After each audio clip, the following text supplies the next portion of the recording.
अस्सलाम दोस्तों, ਤੁਸੀਂ देख रहे हो अपना मनपसंद channel doctor Iftikhar Ali TV. Iftikhar Ali TV तो मैं हाज़र हाँ ਤੁਹਾਡੇ ਸਾਹਮਣੇ यासर महमूद जोइया। ਪਿਛਲੀਆਂ ਵੀਡੀਓਜ਼ ਜਿਹੜੀਆਂ ਨੇ ਤੁਸੀਂ ਜ਼ਰੂਰ ਦੇਖੀਆਂ ਹੋਣਗੀਆਂ, ਜਿਨ੍ਹਾਂ ਵਿੱਚ ਤੁਹਾਡੇ ਵਾਸਤੇ ਗਾਵਾਂ ਔਰ ਮੱਝਾਂ ਵਗੈਰਾ ਲੈ ਕੇ ਆਏ ਸੀ। ਅੱਜ ਵੀ ਅਸੀਂ ਇੱਕ ਗਾਂ ਲੱਭੀ ਤੁਹਾਡੇ ਵਾਸਤੇ, ਜਿਹੜੀ ਕਿ ਤੁਹਾਨੂੰ ਦਿਖਾਉਣਾ ਚਾਹ ਰਹੇ ਹਾਂ। ਔਰ ਗਾਂ ਜਿਹੜੀ ਉਹ ਸਾਡੇ ਕੈਮਰਾਮੈਨ ਤੁਹਾਨੂੰ ਦਿਖਾਣਗੇ, ਉਸ ਦੇ ਨਾਲ ਨਾਲ ਜਿਹੜਾ ਇਹਦਾ ਥੋੜਾ ਜਿਹਾ ਇੰਟਰਵਿਊ ਤੁਹਾਨੂੰ ਵੀ ਦਿੰਦੇ ਰਵਾਂਗੇ ਕਿ ਕੀ ਕੁਛ ਇਹਦੇ ਨਾਲ ਹੈ।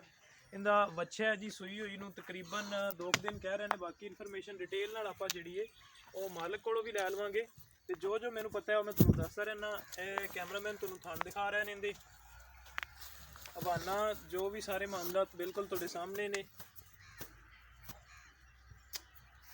ਦੰਦਾਂ ਤੋਂ ਇਹ ਜਵਾਨ ਹੈ ਔਰ ਸਿੰਘਾਂ ਤੋਂ ਮੀਣੀ ਹੈ। ਦੂਸਰਾ ਸੂਆ ਜਿਹੜਾ ਹੈ ਉਹ ਸੂਈ ਹੈ ਹੁਣ ਹੈ, ਤੇ ਇਹਦਾ ਬੱਚਾ ਜਿਹੜਾ ਹੈ ਉਹ ਵੀ ਬਿਲਕੁਲ ਇਹਦੇ ਨਾਲ ਹੈ, ਉਹ ਵੀ ਤੁਹਾਨੂੰ ਦਿਖਾ ਦਿੰਨੇ ਆ। ਇਹ ਇਹਦਾ ਬੱਚਾ ਹੈ, ਦੇਖੋ ਬੜਾ ਪਿਆਰਾ ਰੰਗ ਹੈ ਬੱਚੇ ਦਾ ਵੀ।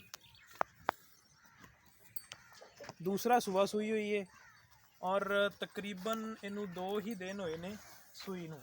ते बाकी जड़ियाँ गल्लां ने वो करांगे आपां मालक नाल, रेट का भी पुछांगे। ते ए तुसीं तसल्ली नाल ज़रा देख लो, बड़ी प्यारी गां है। दुध के मुतलक जिहड़ी मालूमात है वो भी तुहानूं लैके देवांगे कि कितना दुध कर रही है।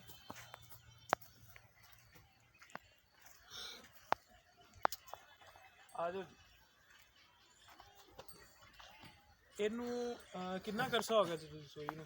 ਇਹਨੂੰ ਜੀ 2 ਦਿਨ ਹੋ ਗਏ ਸੂਈ ਨੂੰ। ਅੱਛਾ 2 ਦਿਨ ਹੋ ਗਏ। ਹਾਂਜੀ। ਤੇ ਇਹ ਦੁੱਧ ਕਿੰਨਾ ਕੁ ਦੇ ਰਹੀ ਹੈ ਡੰਗ ਦਾ? ਦੁੱਧ ਇਸ ਟਾਈਮ ਇਹਦੇ ਥੱਲੇ 12 ਲੀਟਰ ਹੈ ਜੀ, ਸਾਣੇ ਬੱਚੇ। 12 ਲੀਟਰ ਬੱਚੇ ਨੂੰ ਪਿਆ ਕੇ ਜਾਂ ਬੱਚੇ ਨਹੀਂ ਬੱਚੇ ਸਾਣੇ? ਅੱਛਾ ਬੱਚੇ ਸਮੇਤ ਤਕਰੀਬਨ 12 ਲੀਟਰ ਦੁੱਧ ਦੇ ਰਹੀ ਹੈ। 12 ਲੀਟਰ ਬੋਲਾ ਹੈਗਾ। ਠੀਕ ਹੋ ਗਿਆ।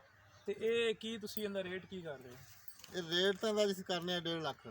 ਅੱਛਾ, ਲੇਕਿਨ 1.5 ਲੱਖ ਦੇ ਵਿੱਚ ਅਗਰ ਕੋਈ ਪਿਆਰ ਮੁਹੱਬਤ ਥੋੜਾ ਬਹੁਤ ਉਹ ਤੁਸੀਂ ਫਿਰ ਸਾਡੇ ਨਾਲ ਤਾਮਨ ਕਰੋਗੇ ਤਾਂ ਅਸੀਂ ਵੀ ਤੁਹਾਡੇ ਨਾਲ ਕਰ ਦਾਂਗੇ। 2 4 5 ਹਜ਼ਾਰ ਦਾ ਅਸੀਂ ਲੈਸ ਤੁਹਾਨੂੰ ਕਰ ਦਿਆਂਗੇ। ਚਲੋ ਠੀਕ ਹੋ, ਮੌਕੇ ਤੇ ਜਿਹੜੇ ਮਾਮਲਾਤ ਨੇ ਹੋ ਜਾਣਗੇ।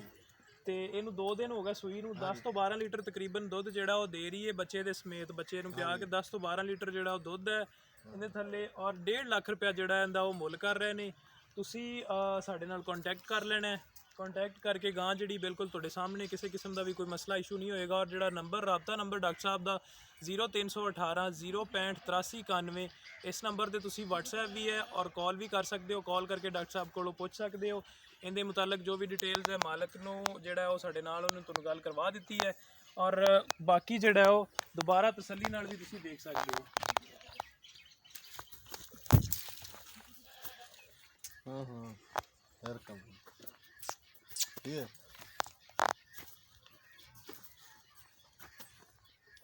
ठीक है जी, इंशाल्लाह मिलते हैं नेक्स्ट वीडियो ਦੇ ਵਿੱਚ। तब तक याद रखना सानू। अल्लाह हाफिज़, पाकिस्तान जिंदाबाद।